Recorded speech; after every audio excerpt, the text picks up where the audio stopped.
네, 이어서 새롭게 발표되는 종합 부동산 대책이 과연 얼마나 효과가 있을지 또 우리 시장에는 어떤 영향을 미치게 될지 차근차근 풀어보겠습니다. 저희 두 전문가 차례로 섭외를 했는데요. 먼저 스튜디오에 모신 분 김은경 삼성증권 부동산 전문위원입니다. 어서 오십시오. 네, 안녕하세요. 안녕하세요. 조금 전에 저희가 그 기자의 이제 내용으로 어떤 내용들이 담길지에 대한 그 내용들을 미리 좀 예상을 해봤었는데요.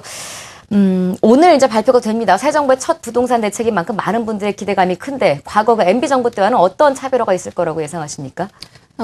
지금 가장 대표적으로 그 논의가 되고 있는 부분이 양도소득세의 감면 부분인데요. 지난 이명박 정부 당시에는 미분양 주택에 한해서 양도소득세를 감면해줬던 그런 대책이 나왔었습니다. 예. 현재 거론이 되고 있는 부분은 미분양 주택뿐만 아니라 신축 주택에 대한 부분도 양도소득세를 감면하는 그 방안이 논의가 되고 있고요. 예. 이것은 과거에 그 97년 말에 외환위기 당시에 그 직후에 신축 주택에 대해서 한시적으로 5년간 양도소득세를 특례 조항을 통해서 감면해줬던 그런 부분이 있었습니다.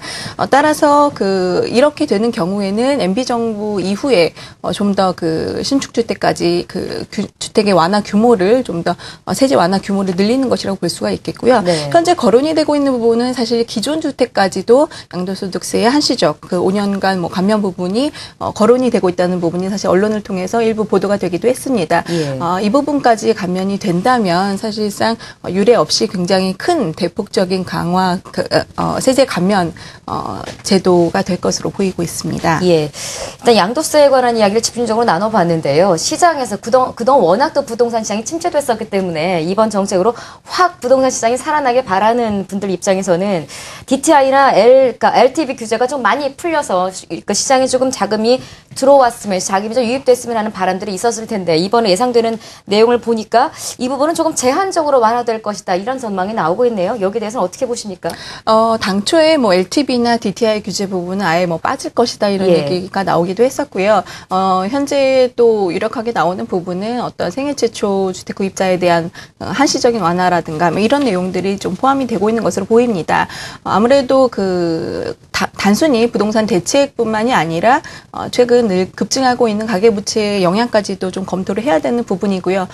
이런 가계 건전성 문제라든가 또는 이것이 결국에는 그 가계부채 관리가 되지 않으면 내수 경기 악화로 이어지고 전반적인 경제에도 영향이 미치고 있기 때문에 지난번 그 서승환 국토해양부 장관 역시도 취임 당시에 이것을 그 금융대책 부동산 대책뿐만이 아니라 금융대책까지 생각을 해서 검토를 해야 된다고 이미 얘기하신 부분이 있고요.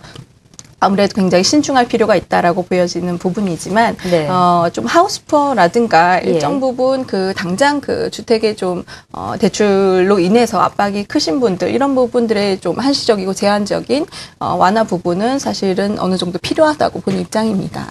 가계부채 건전성을 악화시킬 수 있다는 이유로 이번에 확 완화를 확 시키지 않고 그냥 조금 이제 차츰차츰 이제 완화 정책을 펴겠다는 건데 사실은 뭐 시장에서는 당장 뭐 돈이 들어와야 이게 어떻게 되든지 결정이 되니까 크게 이제 기대를 하는 건 사실이겠지만 또 무엇보다 서민들의 안정을 먼저 우선시하는 정책이 펴져야 될 것 같습니다. 끝으로 마지막 질문 드리겠습니다. 이번 대책이 나왔을 때 향후 부동산 시장에는 어떤 영향이 미칠 거라고 전망을 하시는지 워낙 기대감, 뭐 우려감 여러 가지 분석들이 나오고 있네요. 네. 아까 말씀드린 것처럼 양도세 같은 경우에는 만약에 사실 기존 주택까지 확대가 된다면 시장에 미치는 영향이 적지는 않을 것이라고 보여집니다. 일단 거래 활성화를 위해서 정부가 지금 강력한 의지를 보여주는 것이기 때문에 시장에서 어느 정도 구매 여력이 있는 중산층이라든가 또는 좀 주택 구입을 계획하고 있던 기존에 전세 가격이 너무 올라서 전세가 부담이 컸던 전세 수요들이 일부 매매로 좀 전환되는 효과도 좀 생각을 해볼 수가 있겠고요. 다만 이런 기존 주택이 빠지고 미분양과 신축 주택이 한정이 된다면 어느 정도 과거 이미 좀 사례를 경험한 적이 있었기 때문에 큰 폭의 거래 활성화는 아니더라도 일단 신규 분양 시장의 활성화 정도, 활기 정도는 좀 예상을 해볼 수 있지 않을까, 좀 기대를 해볼 수 있지 않을까 싶습니다. 다만 다만 또 이제 취득세 부분이 지금 6개월 한시 연장해서 네. 1년 연장이 좀 검토가 되고 있는 부분이 있고요. 또 전반적인 주택 구매 수요를 그 진작시킨다는 차원에서 생애 최초가 주택을 처음 구입하시는 분들이라든가 또는 기존 그 전용 면적 85제곱미터 이하 또는 예. 6억 원 이하에 한정을 해서 취득세를 올해 말까지 감면해주는 이런 부분은 아무래도 그 주택을 처음 구입하는 젊은 층 또는 사회초년생 그리고 신혼부부 그리고 기존의 그 전세 세입자 분들에게 조금 영향을 줄 수가 있는데요. 하지만 전반적인 그 궁극적인 지금 시장의 상황은 과연 지금 집을 샀을 때 집값이 오를 수 있겠느냐, 물가 예. 상승 이상의 어떤 기대를 할 수가 있느냐. 그러니까 결국 부동산 시장이 전반적으로 회복을 할 수가 있느냐는 그 전반적인 그 이해나 이런 그 기대 심리가 사실은 시장에 좀 반영되지 못하는 측면이 많기 때문에 네. 어떤 정책적인 요인이 조금 완화가 된다고 하더라도 시장에 이렇게 어떤 온기를 미치기까지는 상당한 시간이 좀 필요해 보이고요.